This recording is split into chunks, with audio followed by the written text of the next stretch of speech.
I don't think social media need to be on there because I think the best parts of social like we are literally in a digital world. What do you think? I think the best parts of social media get captured in the influencer marketing one at number 4. Gary. And I'm gonna stand on business. Gary, what? I'm standing on business. So where do you think traditional marketing should go? No, you ain't have it on your list, did you? Of course not. I feel like that's your perspective on how you look at it. Cause That's the whole point of this conversation. I know. Like, how many times y'all gonna have to get scammed before y'all start talking to folks in real life? What? For real. We can't trust Google. That's the internet. Kayla, you against the internet. Please stop. Like, do you hear yourself right now? Mm-hmm. The internet hit me too because it's always listening. Kayla. That's the problem. Please. That's the problem. You something else. Well, you know, I try my best.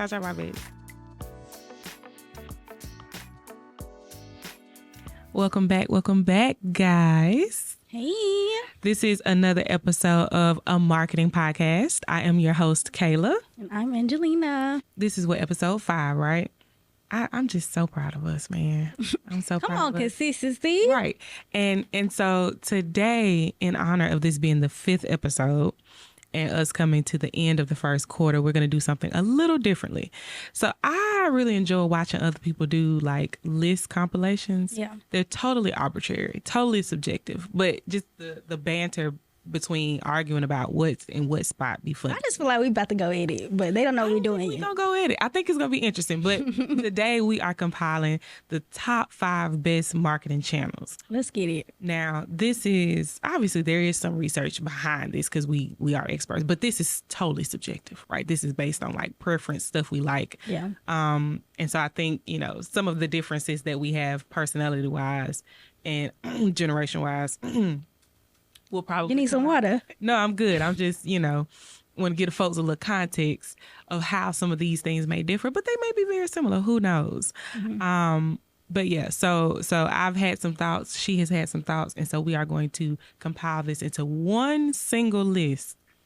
Top 5 best. So who gonna keep track of to compare ours? Well, we're not comparing. We working together to make one list. Yeah, but we both gonna give like our top 5 though. You gonna share yours. Okay, it's okay. I'll just type it out. Back. Okay, I'm gonna. You gonna share number 5. Then we're gonna talk about. That's what I'm saying. We're gonna agree on number 5, and then I'm gonna say what I think. No. We should do the top 5. That's the fun of it. I know, but like we're doing 5, 4, 3, 2, 1. Right. So we shouldn't do the top 5 before each of us gives the top 5. Oh, that's the point. That's the challenge. We should do like 5, 5, 4, 4, 3, 3, 2, 2, 1. Like if I disagree with you, I'll tell you. But like, yeah, the whole point is for us. But I think the list should come together at the end. It's coming together in real time. Hey, look, we see how this. Go ahead. Okay. What you got for number 5? Okay, so with my list, it took a minute because between my 2 and 3. Because you got to give suspense. So I'm just going 5, 4, 3, 2, 1. Okay. So at 5, the 5th marketing channel, I have email marketing. Email marketing. Interesting. So I feel like with email marketing, a lot of times if you don't utilize it correctly, it goes to spam. Because let me pull up. Look how many emails that I got. On my Gmail account, I have 6,491 emails. So unless it's like for work, I'm not going to like go out my day and look through all my emails. I do need to declutter my emails. Yes, you absolutely do. But okay, that's what I'm saying. That's insane. Okay, but that's what I'm saying. A lot of times it goes into spam. And even though you could like, as a marketer, you could segregate like to target certain like people and what they like and everything. Yeah. A lot of times they're still going to look over it. Like you may get the click-through rate for them to go to the website or go to the email, but doesn't necessarily mean they're going to read it or do anything to it. So that's true. I mean, I would agree with email marketing being in 5. It's so difficult, right? Because like, so we send out emails because you do have to be really crafty and clever with how you do it. So we send out emails, and because we send them out so infrequently, we usually get pretty high open rates. People engage and people read them. I think it's because I don't flood people or overwhelm them with them. But like with you, now I'm not like you in that I leave them unread and in my inbox. I need to go through I just delete them, but I don't read them all. Yeah.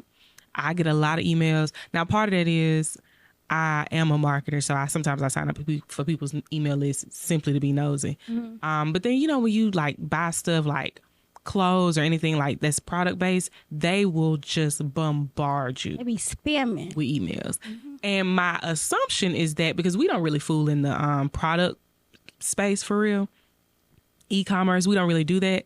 So my assumption is that it has to work at some point. Like maybe it's just sheer volume that eventually people do end up clicking. It doesn't seem super like effective to me just listening to it, like when I think about it, but I'm assuming it has to be working because people keep doing it. I like email marketing also because of this whole idea that you should not be relying on these platforms. I don't know if like your algorithm people be talking about this, but like for instance, Facebook was down the other day, and that was people's opportunity to be like, see, this is why we don't rely on these platforms. We don't put all our money in these platforms. You need to have a way to engage your own audience, outside of these platforms, which is true.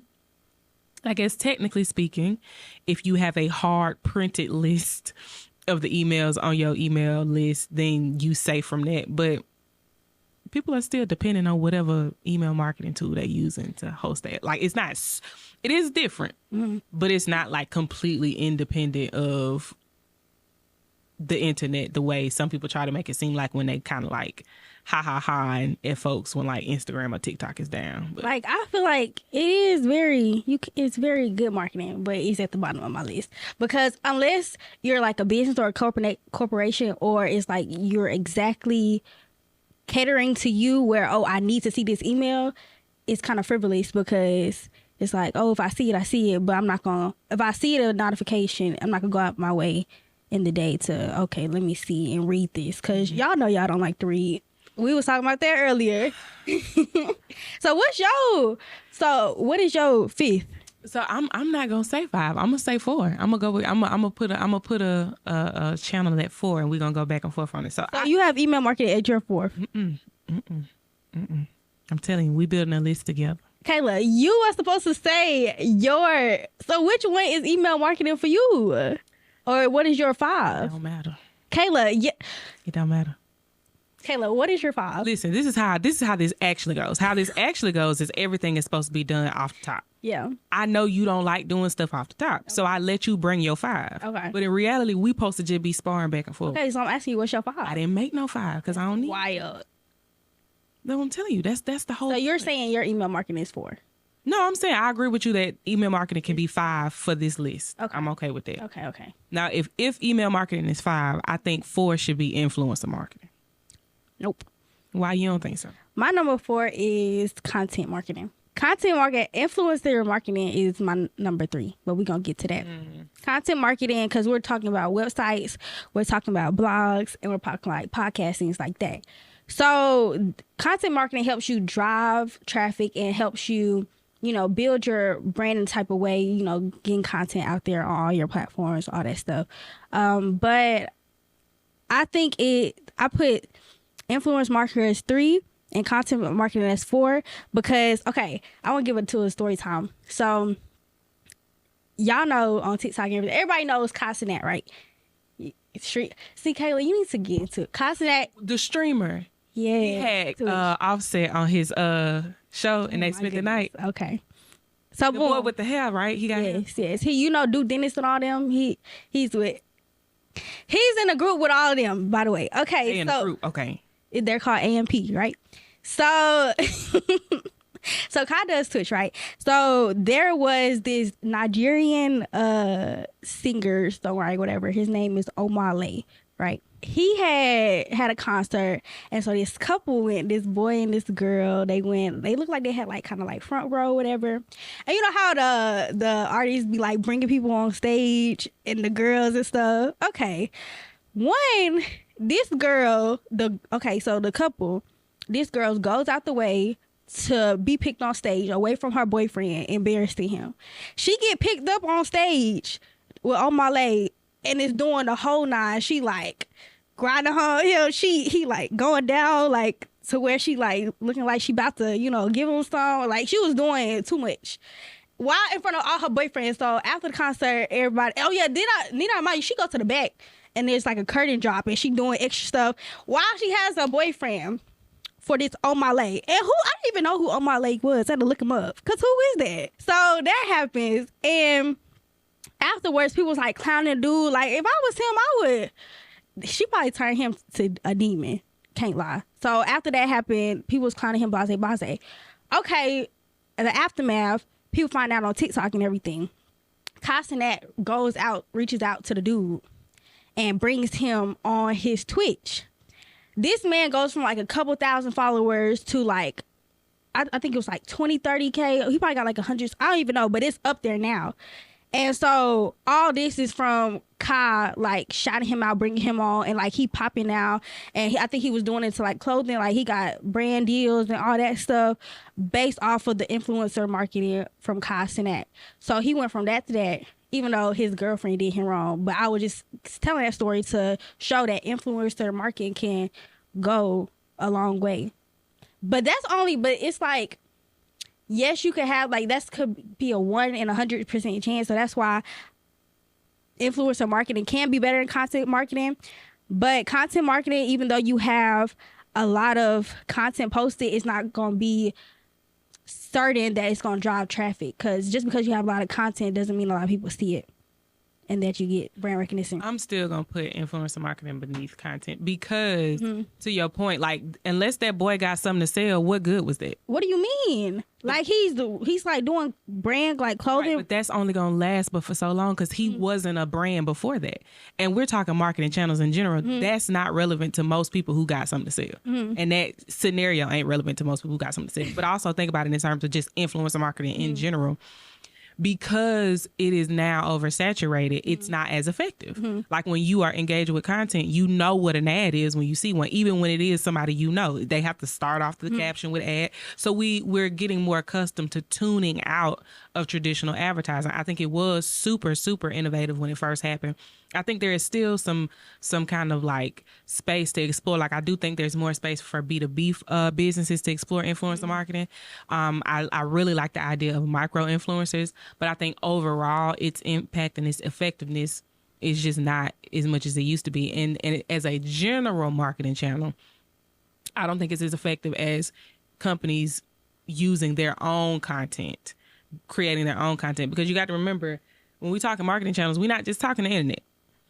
Right. So when we look at just overall impact and when we look at, you know, the amount of money some of these companies are able to make from just having their own stuff online, I'm going to always I'm going to make a case that influencer marketing should be number 4. And what was tied with my influencer marketing was word to mouth. So word to mouth marketing / influence, because I feel like if you have somebody that already has influence, it's easy to influence other people with your product or service. So, and I'm not even talking about, that was just a scenario, even though that is like a slim chance of happening. You could get like a local pastor that's like well known to brand some of your things. You could get like a famous or local influencer, I would say trainer or something like that. Like, it doesn't have to be, you know, Castanet, Rihanna, Beyonce. Like, I feel like if somebody already has influencer and you know that you don't have influence yourself and you're not your own brand or something, then yeah, it's better than just your regular content. I'm not saying that you can't build that up, but it probably take longer over time than having somebody influence your stuff on a regular basis. And I would say I think influencer marketing as a structure is defined differently than word of mouth. Again, with influencer marketing, there is a online component, there is a review, and legally there is a requirement to disclose that you have been paid to do this. That's a little different from having a pastor try your product, let him see if he actually like it, and then on his own whim, if he like it, to tell other folks about it. Yeah. Versus, again, reaching out, offering X amount of dollars to give them the product to try it out for a review. Like, to me, that is influencer marketing. And it's just not as effective as other forms. I think it is better than email because people don't read. But I don't think it's. And then with word of mouth too, like people will take, if their friends are doing it, they're most likely do it, or like their family are doing it, so they're gonna take that into consideration just over sometimes if, you know, an influencer is that they don't even know about is paying them to do something. So if we're gonna do email marketing for influencer at 3, what else is on your list? Okay, so sorry, my bad. No. Email at 5, influencer. That's why you need to write stuff down. I don't need to write. Email 5, content marketing 4. We not agreeing that influencer is 4. So what is your reason of putting content before influence? That's what I just said, because the impact of influencer marketing is not widespread enough across all industries to be better than content marketing. Mm-hmm. Everybody can do content marketing. So you're just kicking out word to mouth. Word of mouth, first of all, for me, that's totally separate from what. That's what I'm saying. That's not. That's what I'm saying. I found that like on the level of influence marketing. It's not, because like I said, influencer marketing is an explicit I'm paying you for. Word of mouth referral is genuine, just we like it. Okay, so it's off the list. I have it up higher than that. Word of mouth and referral is higher up on the list for me. Well, I think that's synonymous. I think that's synonymous. That's what I'm saying. Like, structurally, they're not. Like, you have to pay for influencer marketing. But we're saying what is most effective. That's what I'm saying. So I'm saying there's a difference between influencer marketing and word of mouth. I know, but you can still pay and get word of mouth. No, you can't. That's influencer. I know. That's what I'm saying. With influencer marketing. So I'm saying if influencer marketing is number 4, I would have word of mouth higher up on the list as a separate thing. Okay, but with influencer marketing, you can reach more people than word to mouth, because if you don't know a lot of people. You can reach a lot of people, but if they ain't buying it, it don't matter. But that's on either ends of the spectrum. That's what I'm telling you. From overall, if we were to average the impact of influencer marketing versus word of mouth, word of mouth is going to win every time. Because my opinion to you directly holds more weight. The chances of me telling you something, you going to do it, are significantly higher than you. I would have to tell, if we were talking influencer marketing, I would have to reach maybe 100 people for one person to go buy it. But that depends on how bad the person wants it. And that's what I'm saying. Across the board, across the industry, this is going to always be more. It don't matter the industry. If one person tells one person who they trust to do a thing, they're going to do a thing, more than likely. Versus I have to tell or reach, convince way more people for one person to make a purchase. That makes word of mouth. I mean, word of mouth is just, I mean, that's top of the list across the board. Period. Okay. On our list, I put it at number 2. But for my list, I'm keeping it at 3. So number 5 is email marketing. Number 4 is influencer marketing. Okay. Now, so you had content. So what else is on your list? You got content marketing, you got word of mouth, and what else you had? This is why we should. Okay. Where do you put content marketing in? I actually wasn't going to put it on there. So what do you have? So my number 2, I have SEO.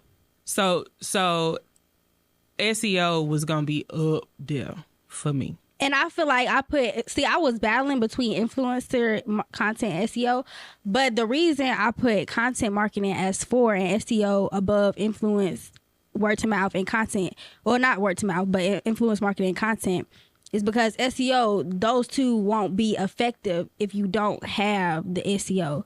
Because like you could search something up. Okay, for instance, if you make content, right, on YouTube, website, blase. If you type in whatever and you don't have the SEO, your video is not going to pop up. But if you have SEO, I put that as number 2, because if you use the right keywords and things and it gets pushed up among your competitors, if you search that, your video or your website is going to pop up for the SEO. So that's why I have SEO above influence marketing, content marketing. So SEO would have been number 2 for me. Okay, we there.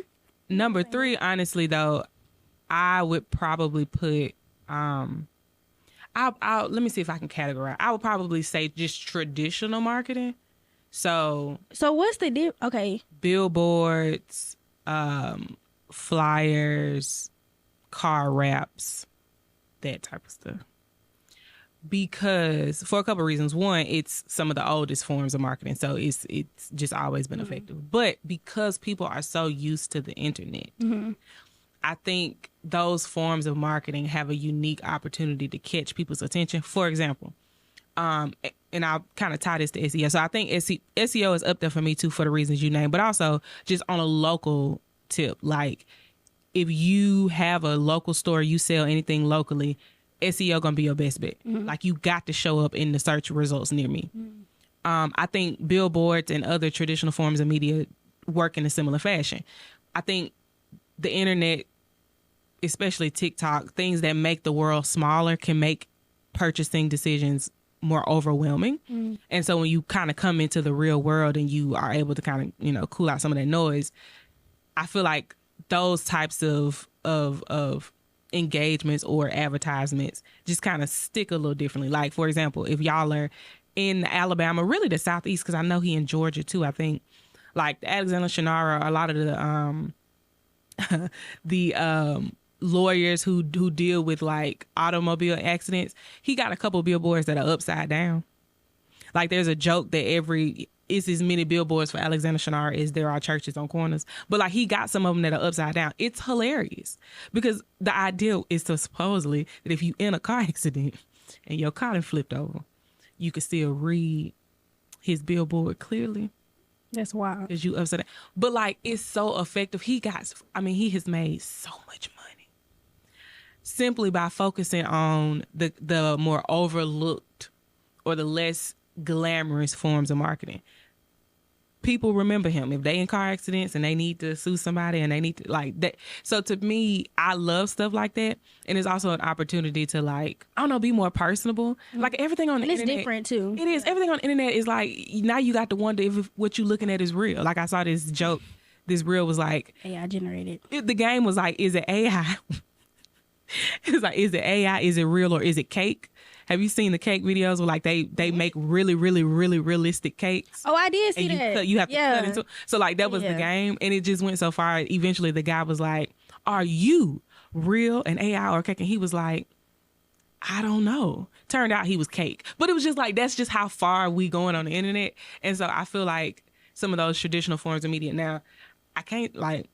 I would say the visual traditional forms. I can't really say like radio or like TV commercials are as impactful, but like the visual stuff that still has the ability to kind of like make an impact or like leave a memory or just like be fun stuff for folks to talk about in the car. Like I think that type of stuff is still okay. Traditional marketing, I'll put that as my 3 then. Mm-hmm. And then I think SEO for sure number 2. But I'm still with influencer marketing. I still think it's number 4.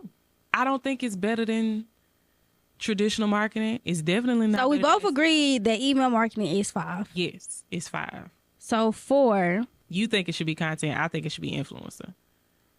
And then 3, I think it should be traditional, and you think it should be content. No, my content. Okay, okay. Oh no, you think I think content should be 4. So where do you think traditional marketing should go? No, you ain't have it on your list, did you? Of course not. Because content marketing, I don't have traditional marketing on my list because I had SEO too.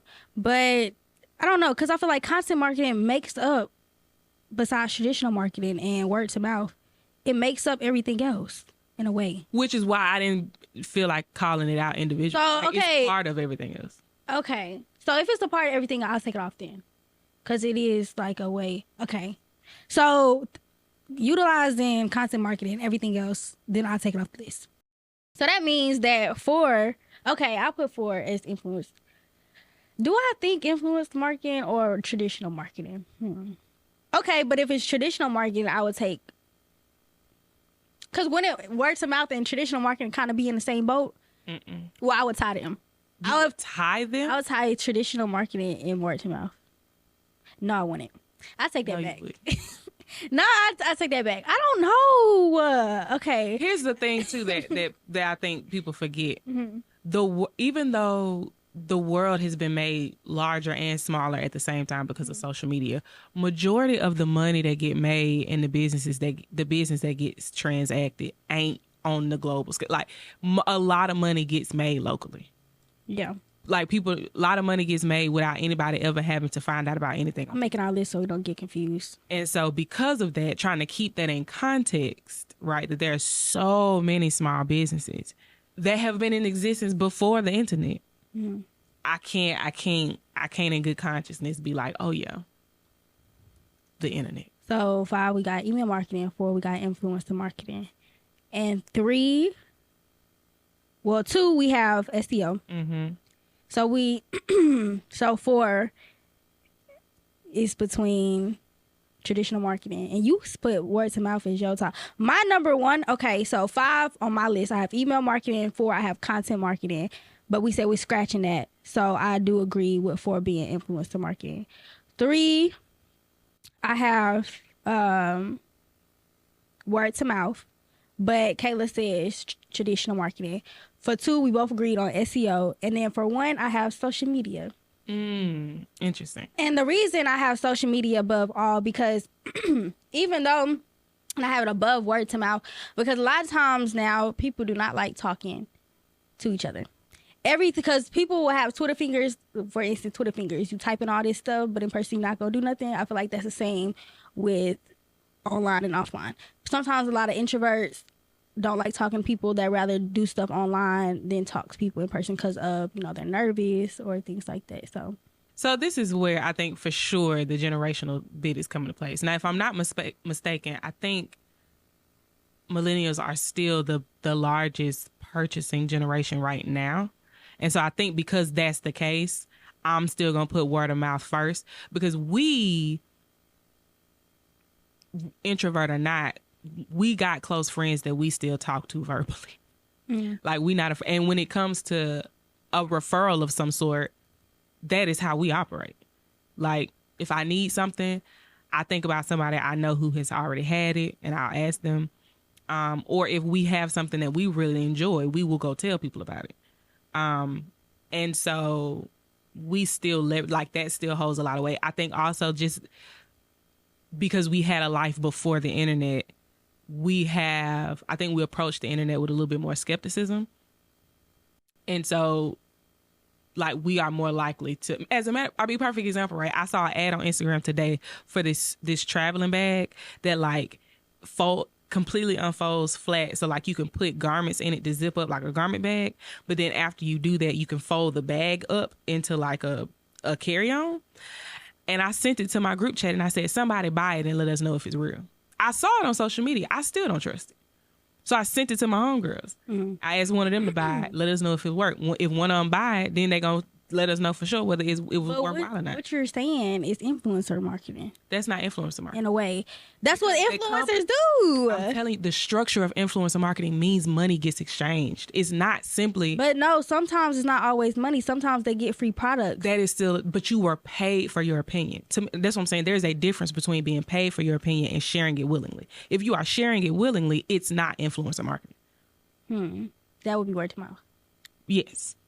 That is how most things, that is why influencer marketing became a thing, because they realized that people will share their genuine opinions about things, and they were like, well, let's just pay them to do it. But it's the payment that changes the legitimacy of the opinion. As consumers, when we know you got paid to tell me about this, we no longer trust it because you got paid to do it. Okay, I'll give you that. So there's a difference there. I'll give you that. But that company don't know that I sent that to my friends to ask my friends to try it, and I'm waiting on their opinion to do it. They don't know that. But yeah, I'm still going to trust the opinion of my friends before I trust. Because the ad again, most of them ads look too good to be true. We know they steal stuff from each other, and it don't really be what you seeing as the advertisement don't really be what they selling. And I don't have time to do all of the digging and the mining to figure out if this one thing is actually legit or not. It would be much easier if one of my homegirls already had it and was like, hey, and sent me the link directly. And then I went from there. I do think, obviously, this entire list is subjective. I do think, though, that your point about people not wanting to talk is going to be an interesting diversion when y'all become, like, the major purchasing generation. I'm not saying everybody, but, like, a lot of people now are, like, introverts. They work from home and stuff, so networking and connecting online. Like, how many times y'all going to have to get scammed before y'all start talking to folks in real life? What? For real. What is giving scams? Like if y'all don't like to talk to each other, so then you getting all your opinions and stuff offline. I would say about, for instance, TikTok, right? If you're doing influencer marketing on TikTok, you're gonna get the real raw cut, most likely review, because the TikTok community and comments don't be playing that BS. Like, we want the real raw cut, and they will give that. And I feel like same with Instagram to a certain extent. Like, we be seeing through if it's okay, this is just a scam, or like people will literally, and that's another thing of TikTok, like giving your real raw uncut being your authentic self. So you giving BS when you know it's not a good product. They're not. We go back to Keith Lee, for example. He's a great influencer marketer. He goes to the restaurant based on his opinion of the food. He will tell you if the food is good or if it's not. And he's a great example, too, because now he can no longer do it because his physical appearance in the restaurant changes the experience, and now people can't trust his opinion. So he got to send his family in there, and now it's going to be to a point where that ain't going to help because they're going to recognize his family. But all you need is one time. You need that one recognition that will blow you. It's like either way consistency. What I'm saying is, because get that one time. The whole point about influencer marketing, right? There's an exchange of money, so we know that it's a good chance that what you got ain't necessarily what we gonna all get, which is a legitimate critique of him. If he or somebody he knows goes to one of these restaurants and they recognize them, he may get a quality of food or a quality of service that is not to do that. So it's not sustainable. Like Keith Lee, I don't know how much longer he gonna be able to do what he doing. He might as well get him a TV show, because at this point everybody's on the watch for him. So his opinion is not gonna be able to be as. But Kayla, he can go like he can do things in a way that he could be discreet about it. I understand what you're saying to a certain extent, but come on now. I don't think he got much. I mean, and I think most people are also recognizing it. That's why they be arguing with him in the comments. 'Cause he could have a great experience about something, and that is not the. I mean, the last debacle with the lady at the food truck and the girl who was doing her brother was cutting hair, and that whole exchange of money, like that was a fool. He went and had a great experience, and then it went crazy from there. The main and here's the thing: he was the variable that changed the outcome. His popularity, his influence, showing up in that space changed everything. He's no longer reliable. But you're always gonna have cons to your pros. Just because you have a lot of pros, you're always gonna have that 1 to 2 cons. So that's with anything that you do. You sounded like a hater right now, Kayla. No, I'm not hating. What I'm saying is, I hope he has a plan, like he has a next step, because this what he's doing right now is not. He could probably have like a little side income or a side thing going on. No. What I'm saying is he needs to elevate to something. Yeah. This is not, but it's because his notoriety is too big, especially if he was to get to a point where, so for example, right, his next, I don't know in the real world what that would look like, but like just based on what we know, what makes the most sense to me would be him getting a TV show. That way his money is coming from the TV show. But by the time he hit TV, ain't nobody really trusting his opinions on that food stuff, because this is entertainment now.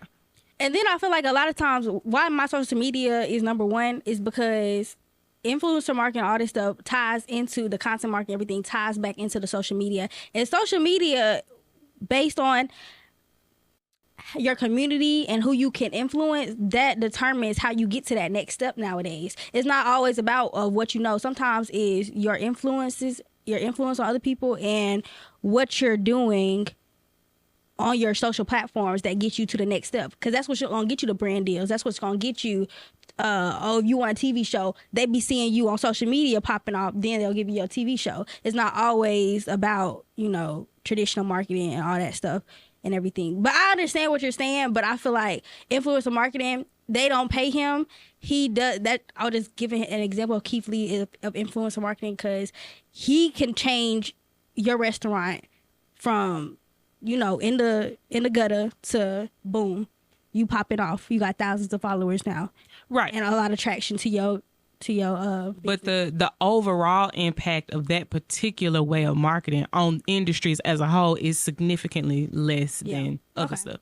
And when you start talking about marketing social media as like a platform to get to the next step, that's not relevant for most industries. Most people, most businesses are not creators. Yeah, like we sell stuff. Yeah. So that's not relevant to us. And so I can't, in good faith, put that up above other things just because of how it helped a few people pop off. Like, it's just not that. But for me, social media is not up down the list like that, because it just it's too many variables, it's too many factors. It's too big, it's overwhelming. I feel like that's your perspective on how you look at it, because that's the whole point of this conversation. I know.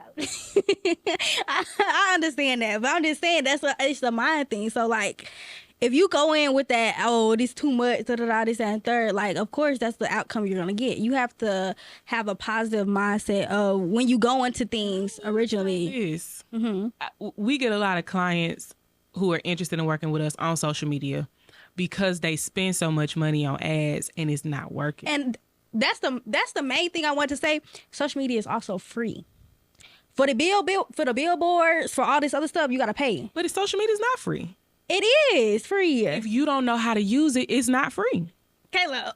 And that was my literal point. People have been paying money for ads, and what they realize is that what they call it is the cost. But that's a skill set that you have to pay somebody for. But if you invest in yourself, that's not. If you invest in yourself as a company, yes, who in the company should be investing in themselves? The investment is hiring somebody else. That's money. Okay. You got to spend money on social media. Otherwise, you lost in the sea of the foolish. But in the long run, that person being inside of your company rather than paying for ads can help. Well, either way, that's the company spending money. And the reason I brought it up, though, is because it used to be that the point was that everybody was on social media, so that's where you needed to be, and it made sense to run ads.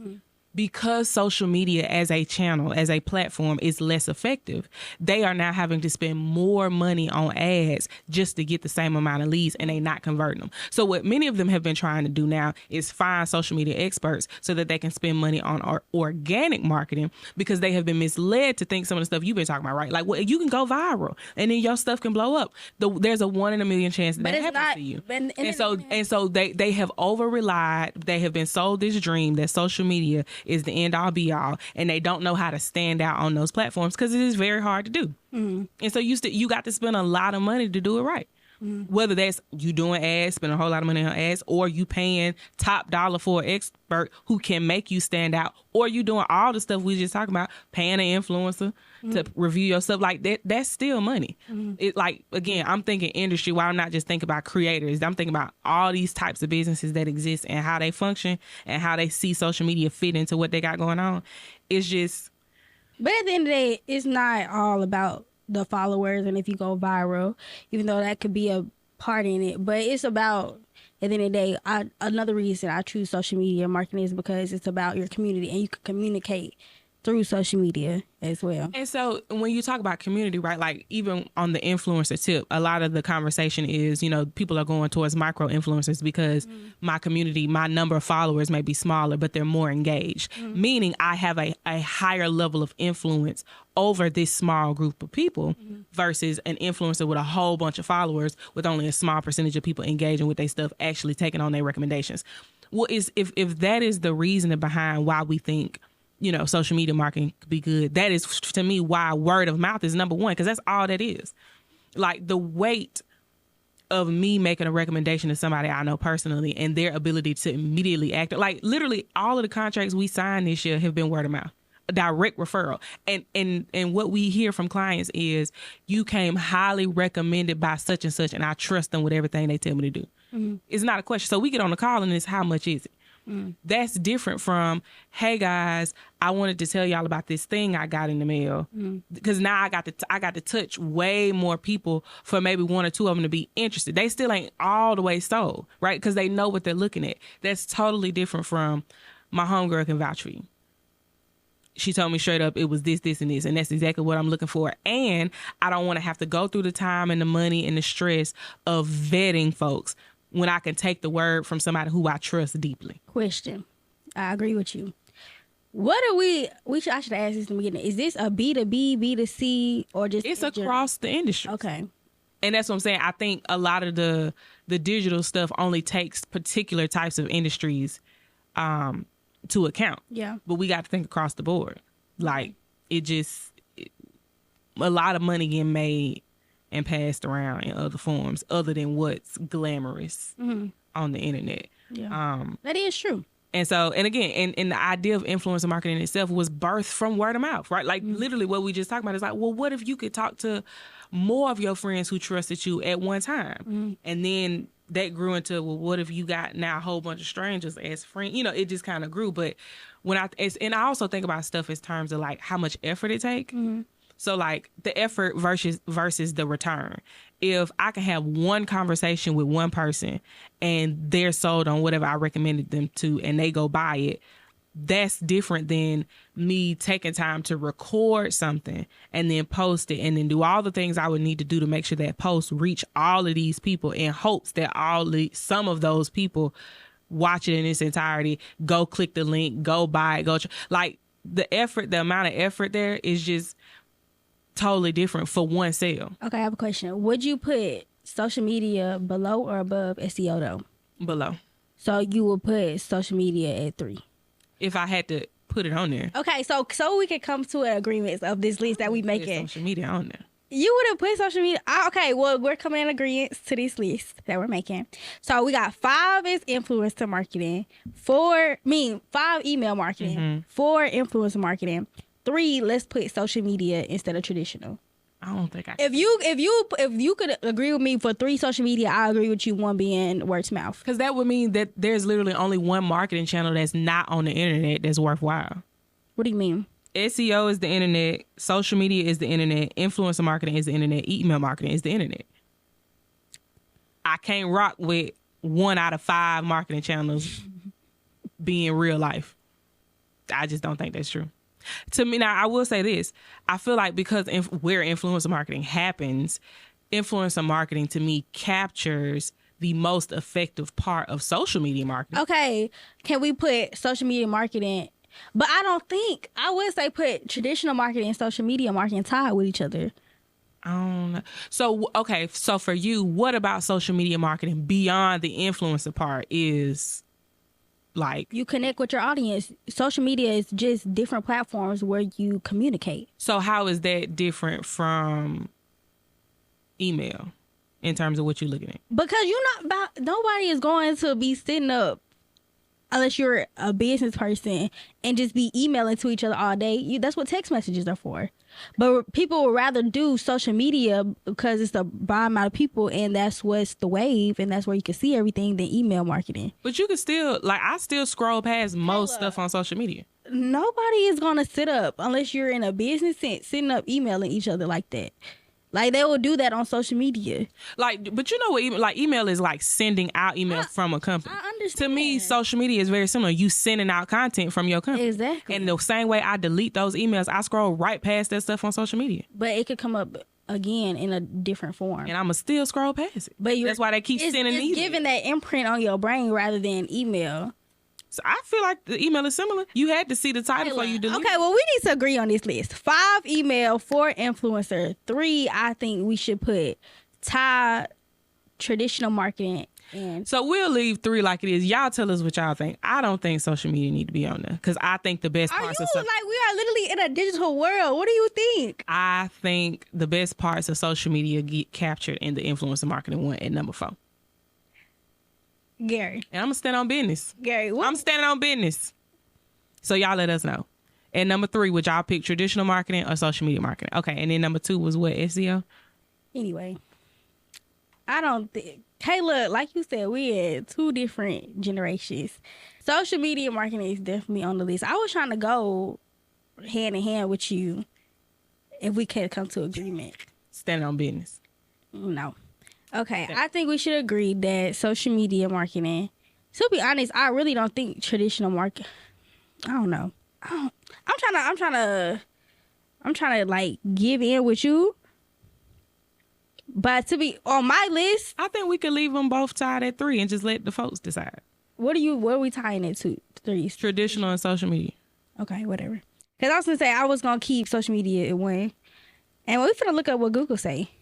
And see what Google has. Top 5 marketing? Yes. Well, we can't trust Google. That's the internet. Kayla, you against the internet. Please stop. Like, do you hear yourself right now? Mm-hmm. The internet hit me too because it's always listening. Kayla. That's the problem. Please. That's the problem. So on mine, social media still 1. But with our combined list, I'm going to keep word to mouth. So we got email marketing at 5. We got influencer marketing at 4. We got traditional marketing and social media marketing tied at number 3. SEO at number 2 and word of mouth number 1. Yes. So that is our list. Good job. Proud of us. But let's see what Google say. What are the top 5 markets? I already have this tab open. It doesn't have the top 5, but it says the top 2 are social media and email marketing for sure. Of course, because both of those can get you to Google. It's all a conspiracy. So you got to keep your third eye open. It's time. Anyway. Well, I enjoyed that. I thought that was fun. I love stuff like that. You something else. Well, you know, I try my best. I wanted to take a little bit of time, though, to talk about. So we've talked about this before. I feel like we've mentioned it like slightly. But we've never really fully talked about the new initiative that we created this year called Launch Point Creative. So I wanted to tell y'all a little bit about that. But Angelina, since you are a part of Launch Point, I would like for you to share like what it means to you or how would you define it from your perspective? Yeah. So Launch Point for me, it wasn't really a big transition because I was already internally working with Don G Media and the social. So transferring from Don G to Launch Point. Launch Point is a more like foot in the door to having like being in a marketing agency, like for real, of having kind of being your own person and having responsibilities of, if you were in charge of, I'm in charge of like the social media, but we also have website design, graphic design, things like that.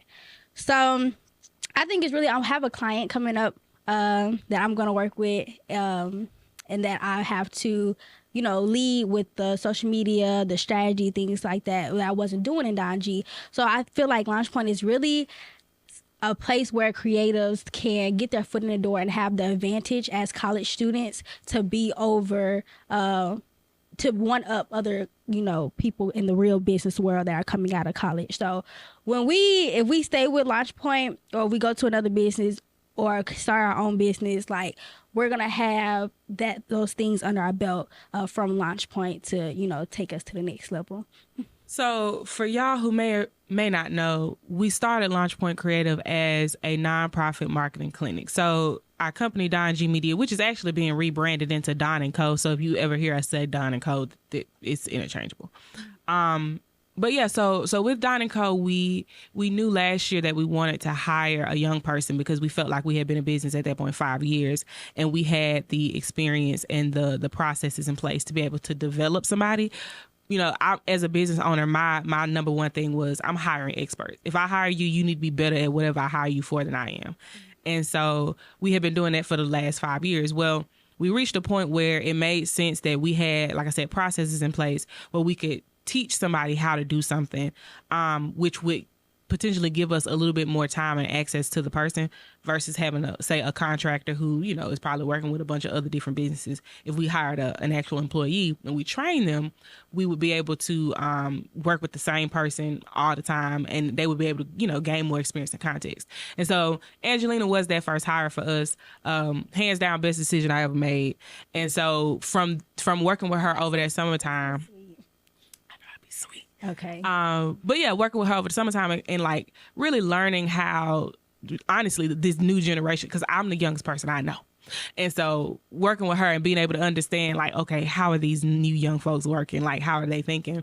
What are they learning in school? What are the schools teaching? Literally some of the stuff she majoring in, her literal major did not exist. And we went to the same school when I was there. So like things have changed pretty rapidly. And so it was like, well, how do we kind of understand the landscape now. Okay, well, how do we work with what she has and what they're learning to make it make sense in the real world? Because there's always, if you go to college, there's going to always be a little bit of a gap between what you learn in school and what it looks like to apply it in the real world. And so, I'm a process person. I'm a template person. I'm a how you think through something type of person. And so everything that I had ever learned and had ever done before kind of put into stuff for her, and being able to watch her like take some of that stuff on and really like grow and develop from it, get better at certain stuff and still be able to bring her own ideas and creativity to the process. And so doing that with her, and then being in Polaris, which is where we record this podcast, around a lot of other young folks over the summertime, again, whole new world for me because I wasn't really around young folks. Oh, new world. And so many of them being in this field, in this industry, wanting to gain experience, and me knowing that I had the experience and could share it with them, and was realizing like, dang, it's so many differences between like how they're coming into this industry because they got access to somebody like me, and how I had to come into it really by the grit of my own teeth. If there was something I didn't know, I had to go scour Google. We talking page 8, 9 of Google, down every chat message boards you could find. Whereas when one of them had a question, they could just ask me and I can answer it. And I can give them a whole template for it. And so it was like, how do we broaden this? How do we make this accessible to more people? Because I can't hire 15 college kids at Don & Co. Can't do it. Right? There's still money to be made, and it costs money to develop young talent, which is why if you are a young person right now struggling to get a job and you have a resume, you got the school experience, but you're struggling to get a job, a lot of it is expensive to develop new talent because we got to pay you and it ain't necessarily a return on it, right? Like I paid you to do work that I may still have to go back and do again. So it's an investment, and it's still a choice, right? You can, if you have the choice between paying an expert who you don't have to teach how to do anything and versus paying somebody who you got to teach everything to, if we talking business at the end of the day, most people gonna go with paying an expert. I just see tremendous value in going the other route. And so what we did was we created a new entity, a nonprofit that would allow us to do that, do it separately from Don & Co., allow us to be able to fundraise to make up the difference, because, you know, running an agency still has tremendous overhead. But how do we do that in a way that prioritizes the development of the creators, right? So that's what we did. We started a nonprofit, Launch Point Creative. It was a much smoother transition than we thought. It was very... It happened much quicker than we thought it would, because the goal was like, okay, we'll do that. We'll build that out on the side, focus on Don & Co. The minute I started telling people about it, it just kind of blew up, because one, it's needed, right? We focus a lot on creators of color, specifically down here. And two, there are a lot of entities who want to work with creators of color, who want to work with people who are learning things, who also want to be able to get services at a discounted rate. They just don't have, kind of what we were just talking about, they don't have the time, the capacity to go searching for those folks on their own. But to have an entity that's already established, that's taking on all of the risk, that's doing the development, that's doing the training, that's project managing it all you got to do is, you know, talk to one entity and you getting everything you need. Like that has been much more appealing than we would have imagined. And so right off the bat, we ended up with quite a few clients in the pipeline. And so that's what we've been doing. We got a couple college students here in Birmingham working with clients. Funny enough, really already all over the country. One of our clients is up in New York. And providing just, you know, some of the traditional marketing, the traditional digital marketing services, right? So graphic design, logo design, brand development, website design, social media management, content creation, those things. Really geared towards small businesses, startups, those who are trying to build capacity, maybe don't have, you know, a whole lot of money for a big old team, but you know you need some of the stuff we just talked about, because you do need to increase exposure. And or those companies who are just interested, who are very, I ain't even gonna say just interested, who are very intentional about investing in the development of the next generation of anybody, particularly creatives, right? Because my goal is, even when we talk about the differences between how we, you know, perceive stuff on social media, like she has a talent. A lot of folks in her generation have a natural gift for this area, but it still needs to be nurtured and developed and kind of converted into this profession, right? Like, how do we infuse what I know, what I talk about, with what she knows and what she talks about, so that she's able to come into this industry and navigate it, and not just work in it, but be a leader, right? Because she is innovative and she is creative in her ideas. All she needs is the experience to be able to rise, you know, through the ranks. And with the lack of diversity in the marketing industry, the gap of creators who major in marketing but don't make it into the industry, right? What we've gathered is that loss happens in the entry level phase, right? It's hard to get a job because you don't have experience, but you can't get experience because you don't have a job. And for many folks coming out of college, that's a pivotal moment, right? I'm stuck between, do I make money or do I thug it out to try to get some experience so I can eventually get a job? A lot of us don't have the luxury of doing B. So we end up going into another industry so we can make ends meet, and we never circle back. And so my goal is how to kind of close that gap, give folks jobs, right, so that they can actually pay their bills, but also give them experience, real on-the-job training, and so that folks don't have to take on the same level of risk I took on to learn what I learned, right? I was fortunate enough to be able to quit my job and start a business. Would not recommend. It is not for everybody, but it shouldn't have to be, right? Like, y'all shouldn't have to own businesses, right? It's way more stress. You know what I'm saying? I got ball spots. You know what I'm saying? Like, it's not, you shouldn't have to do that. But if I can lose some hair, and it mean that 3, 4, 5 folks can get a job and they ain't got to lose no sleep over their bills, to me, that is the to whom much is given, much is required trade-off, if you will. And so that's what we building, man. So if y'all are interested, we're going to put some more information about Launch Point Creative. If you are interested in supporting, whether you need marketing services or not, again, it is a nonprofit, so you can, you know, make a tax deductible donation. We would greatly appreciate it. If you are interested in working with us, right, like working with creators like Angelina and Seven and Brianna, reach out to us. We have a website, launchpointcreative.org. fill out the form. We'll reach out, get a call scheduled, see if we'll be a good fit. If you're interested in partnering, coming up right very soon, Angelina's dream is coming true. We're going to start having guests on the podcast. We started a marketing podcast as like a public viewing of like the work that we were already doing behind the scenes. And so as Launch Point has kind of grown, it made sense to kind of pivot the whole podcast, right? For the entire thing is for young creators who want to get into this industry. Creators who may already be in this industry, who are, maybe the only person in that particular area at their job, and they're struggling to gain their footing. There are different touch points. And so for us, it's like, well, how do we make this even bigger? And so one of the things we're going to do is have other marketing creators who have made it into the industry come on and be able to tell their story, Angelina, to be able to ask questions so that y'all can kind of get a better understanding of like, not just how to apply the knowledge, but just how to apply the experience or what you can expect, or like different ways you may be able to finesse your way into the industry. We want to have some of our Don & Co clients on to kind of make some of what we talk about even more real, right? Giving you firsthand accounts of like how some of the stuff we've been able to do with them made an impact in their business. So yeah, we got some exciting stuff coming up. And speaking of marketing channels, y'all go send this to your friend. Please. Subscribe. Please. Like, share, do all the things. All the things. So we can reach the people. And so we can build this community of a marketing podcast. And then we might work with you one day and have you as a potential guest in the future. So yeah. It's possible. Yes, but I know y'all be getting tired, even though y'all love us, but y'all be getting us tired of us talking for mad long. They do. Kayla, we know that you don't get tired of yourself. Oh, I don't. I never do. So we just need, different new faces, new voices that will give a different perspective, which would be great. And I'm glad that Kayla came to her senses that she thinks this will be great as well. So this was a good episode.